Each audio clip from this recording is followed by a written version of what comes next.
خود اللہ کے محبوب صلی اللہ علیہ وآلہ وسلم کا آفس مسجد نبوی شریف تھا.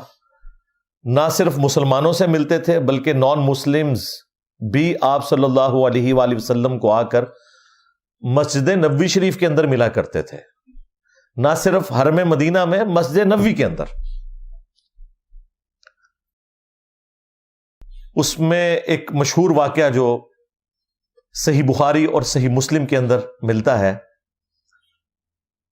بنی حنیفہ قبیلے سے ایک شخص تھا، ثمامہ بن اسال. وہ ایک جنگجو تھا اور ایک سمجھ لیں اس زمانے کا ایک بڑا دہشت گرد تھا. صحابہ کرام نے اسے گرفتار کیا اور مدینہ شریف لے آئے. اللہ کے محبوب صلی اللہ علیہ وآلہ وسلم نے فرمایا کہ اسے مسجد نبوی کے اندر ایک پلر تھا، ستون، اس کے ساتھ باندھ دو. وہ آج بھی آپ کو ستونوں کے اوپر نام باقاعدہ لکھے ہوئے ملیں گے. ان میں سے ایک ستون یہ بھی تھا جس پہ ثمامہ کو باندھ دیا گیا اور 3 دن تک اسے باندھ کے رکھا گیا. ظاہر بیچ میں کھانے پینے کے لیے یا ٹوائلٹ جانے کے لیے اسے کھولا جاتا تھا. نبی الاسلام کی خواہش تھی کہ یہ ہماری ایکٹیویٹیز کو مسجد نبوی میں آبزرو کرے.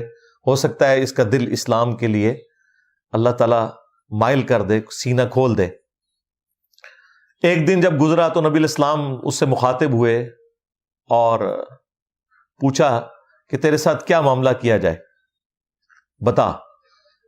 اس نے عرض کی کہ اگر آپ مجھے قتل کروا دیں تو یقیناً میں اس کا حقدار ہوں کیونکہ میں ایک خونی شخص ہوں، اور اگر آپ مجھے معاف کر دیں تو میں آپ کا شکر گزار ہوں گا اور میں اس کی قدر کروں گا. نبی الاسلام تشریف لے گئے. اگلے دن پھر آئے اور پھر وہی سوال کیا، اس نے وہی جواب دیا. تیسرے دن آپ صلی اللہ علیہ وآلہ وسلم آئے اور وہی سوال کیا، اس نے وہی جواب دیا. اللہ تعالیٰ نے اپنے نبی کو بتا دیا ہوگا کہ اس کا سینہ کھل چکا ہے اسلام کے لیے. تیسرے دن جب اس نے وہی جواب دیا تو نبی علیہ السلام نے کہا کہ اس کی رسیاں کھول دو. رسیاں کھول دی گئیں. بخاری مسلم کے الفاظ ہیں کہ وہ شخص مسجد نبوی سے نکلا، پاس ایک کوئی حمام تھا، کوئی تالاب تھا، وہاں جا کے اس نے غسل کیا اور سیدھا نبی علیہ السلام کے پاس واپس آ گیا اور اس نے کہا اشہد ان لا الہ الا اللہ و اشہد ان محمد رسول اللہ.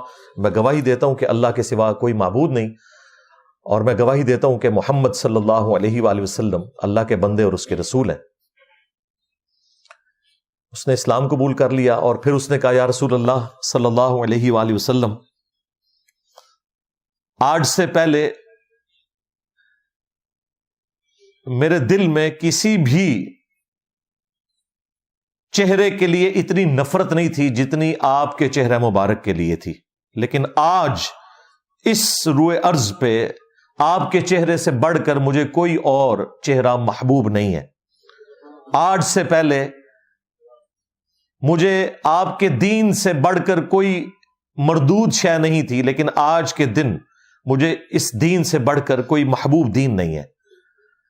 آج سے پہلے آپ کے شہر مدینہ سے بڑھ کر مجھے کسی شہر سے نفرت نہیں تھی، لیکن آج کے دن کے بعد اللہ تعالیٰ نے جو میرا سینہ کھولا، مدینہ شریف سے بڑھ کر مجھے کوئی اور شہر نہیں ہے. پھر اس نے کہا یا رسول اللہ آپ مجھے اجازت دیں، میں تو آلریڈی عمرے کے لیے جا رہا تھا، آپ کے ساتھیوں نے مجھے گرفتار کر لیا. ظاہر ہے عرب کے لوگ اپنی وہ جو ٹوٹی پھوٹی شریعت تھی اس میں سب کچھ کیا کرتے تھے. اور اس نے کہا یا رسول اللہ اب آندہ کے بعد جو یہ مکے کے لوگ ہیں یہ بھول جائیں کہ ہمارے علاقے سے ان کے لیے کوئی اناج جائے گی، اور جب آپ مجھے حکم دیں گے میں ان کی اناج روک لوں گا. خیر نبی الاسلام نے اس کو کوئی رسپانس نہیں کیا اس بات کو. وہ پھر گیا، وہاں پہ بھی مشہور ہو گیا کہ یہ بے دین ہو گیا. اس نے کلیئر کٹ کہا کہ میں نے اسلام قبول کر لیا. ابھی فتح مکہ نہیں ہوئی تھی، یہ اس سے پہلے کی بات ہے.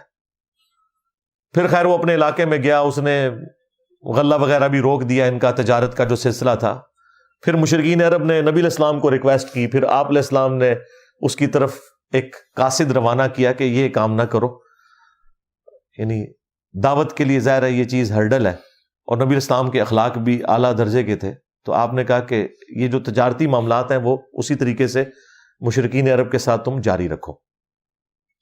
یہ حدیث واضح ثبوت ہے کہ نبی الاسلام نے نہ صرف کافر کو حرم مدینہ میں جانے کی اجازت دی، بلکہ مسجد نبوی کے اندر بھی اسے باندھا گیا۔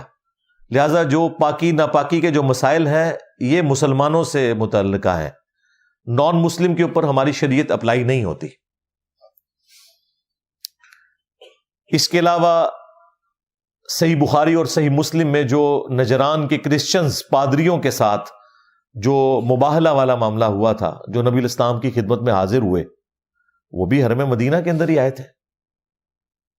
خیر انہیں اندازہ ہو گیا کہ اگر نبی الاسلام نے ہمارے لیے لعنت کی بد دعا کر دی تو پھر یہ ہماری اولاد تک ٹرانسفر ہوگی۔ اسلام تو انہوں نے نہیں قبول کیا، لیکن مباہلے کے لیے تیار نہیں ہوئے، اور کہا یا رسول اللہ جو آپ کہیں گے نا ہم وہ مانیں گے، یعنی اگر آپ نے کوئی جزیہ وغیرہ لینا ہے یا اس طرح کا معاملہ، ہم آپ کے ساتھ مباہلے کے لیے تیار نہیں ہوں گے۔ حالانکہ آئے اسی کام کے لیے تھے وہاں سے، یعنی ایک علماء کا وفد آیا تھا، بھی اپنی عورتوں کو لے آؤ، ہم بھی اپنی عورتوں کو لے آتے ہیں، تم خود آ جاؤ ہم بھی خود آ جاتے ہیں، اور پھر اوپن میدان میں اللہ کے حضور گڑ گڑا کر دعا کرتے ہیں کہ جھوٹوں پر اللہ کی لعنت، یعنی مباہلے کی آفر کی گئی۔ تو مسلم شریف کے الفاظ ہیں، سعد ابن ابی وقاص کہتے ہیں کہ اللہ کے محبوب صلی اللہ علیہ وآلہ وسلم اپنے ساتھ سیدنا علی، حسن، حسین، اللہ یہ میرے اہل البیت ہیں۔ حالانکہ نبی تو یہ جو مباہلے والا معاملہ ہے یہ بھی مدینہ شریف میں ہوا، اور اس میں نجران کے کرسچنز آئے، نبی الاسلام نے باقاعدہ انہیں دعوت دی ہوئی تھی، لہٰذا حرم